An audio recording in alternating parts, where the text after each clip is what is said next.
Today was a very, very busy day, and we have a lot to talk about. Prime Minister Mark Carney met with US President Donald Trump in Washington. The Conservatives made some moves regarding the future of their party, and the NDP announced their interim leader, but not directly to their MPs. Let's start with Carney's meeting with Trump today, because I think that is what had all of us holding our breath. Minutes before Carney was supposed to pull up to the White House, Trump posted on Truth Social saying that the US doesn't need anything that Canada has. So that was not a very reassuring start. But then Carney rocked up to the White House and survived the first test of the day. The handshake. I know, it sounds dumb, but in case you weren't aware, Trump sometimes likes to kind of yank people when he's shaking their hands. I know, it's so stupid. But the moment came and went, and the only little bit of awkwardness was when Carney did a little fist raise to match Trump.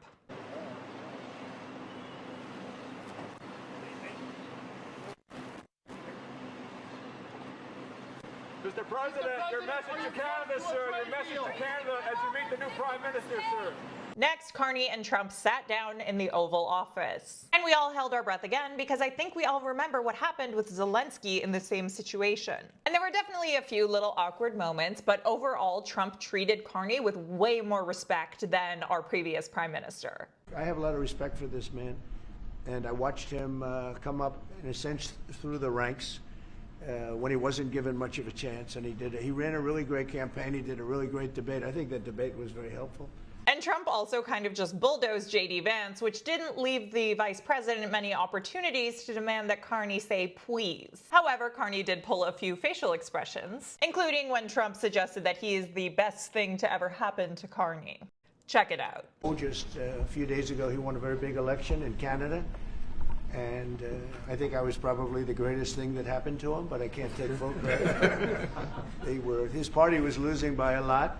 And yeah, that face is already getting memed. Anyways, Carney delivered some seemingly very carefully worded remarks, thanking Trump for his leadership and calling him, quote, transformational, a word that I would argue can be taken multiple ways. But Trump took it positively and seemingly approved of Carney's statement. And that kinda set the tone for the meeting, like Trump gave us all whiplash when he was asked about the top concession that he wants from Canada, and his response was just friendship. But things did get a little bit uncomfortable when Trump was asked about the 51st state stuff. Trump said he still wants Canada to become the 51st state, but he did at least acknowledge that it, quote, takes two to tango. Trump then kind of just launched into his greatest bullshit hits about the Canada-US relationship, and Carney was seen shifting uncomfortably. When you get rid of that artificially drawn line, somebody drew that line many years ago with like a ruler, just a straight line right across the top of the country.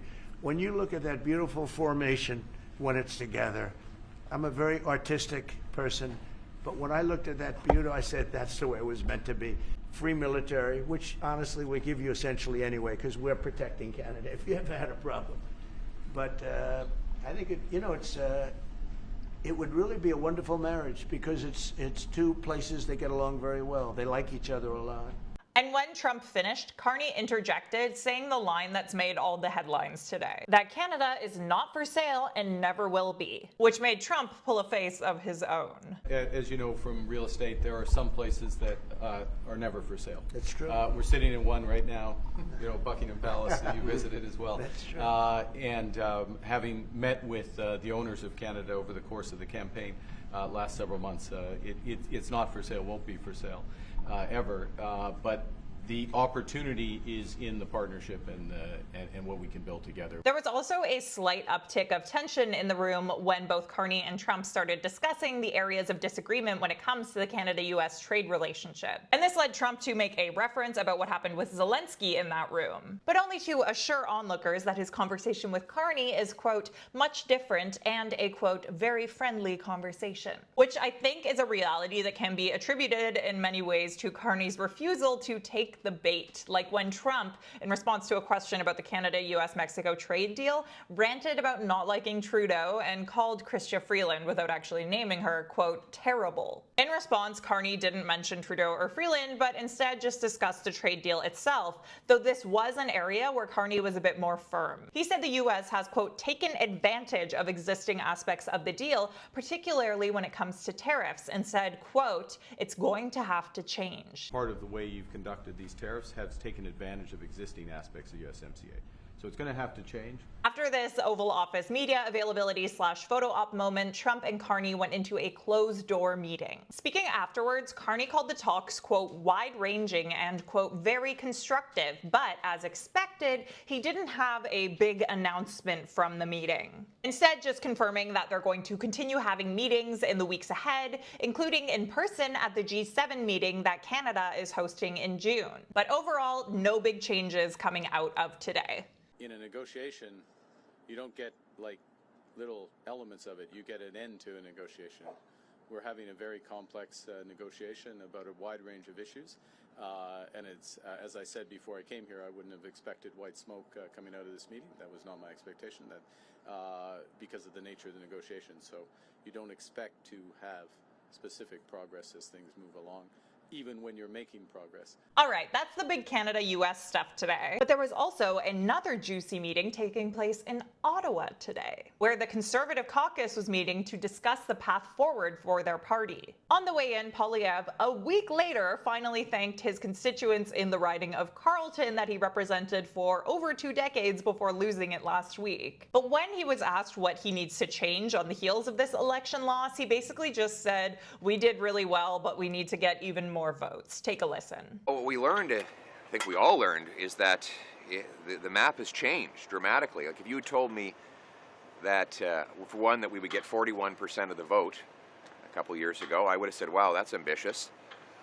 But if you told me that we would get 41% of the vote and still not win, I would have said, you're crazy. Very introspective. So far, we do know that the Conservative caucus overwhelmingly decided to adopt the rules of the Reform Act, which means they gave themselves the power to call a leadership review of Pierre Poilievre. That's according to reporting from Chris Nardi and Catherine Levesque from National Post. But that doesn't mean that Pierre Poilievre is definitely getting the boot or anything. In fact, multiple MPs told Chris Nardi, according to his Twitter, that this move is largely procedural and shouldn't be seen as a warning to Poilievre. The caucus also made another big decision today. They selected former Conservative leader, current Conservative MP, and staunch Poilievre loyalist Andrew Scheer to fill in as interim leader while Poilievre tries to win his way back into the House of Commons. That's right, folks. Milk Boy is back in charge. Speaking of interim leaders, last night the NDP's Federal Council, which is the party's governing council, voted to appoint Don Davies as the party's interim leader. Davies is a longtime NDP MP from Vancouver, first elected in 2008. And this means you can expect that he won't be running to replace Jagmeet Singh long-term in the formal leadership. But it also sounds like this decision was made public before all NDP MPs were even informed. Leah Gazan, a powerhouse NDP MP from Winnipeg who was one of the few who held on to her seat on Monday, took to Twitter last night to say, quote, "Great finding out through the news. Go Team NDP." Another former NDP MP replied, "Not unexpected. Love you, Leah Gazan." Yikes. There's also something kind of icky about them appointing a white dude and not even bothering to tell an MP who is an Indigenous woman about that decision. I mean, come on, you can't make a quick call first? Jesus. Anyways, that's the latest in Canadian political news. I'll be back tomorrow with more, but until then, what do you think of all this?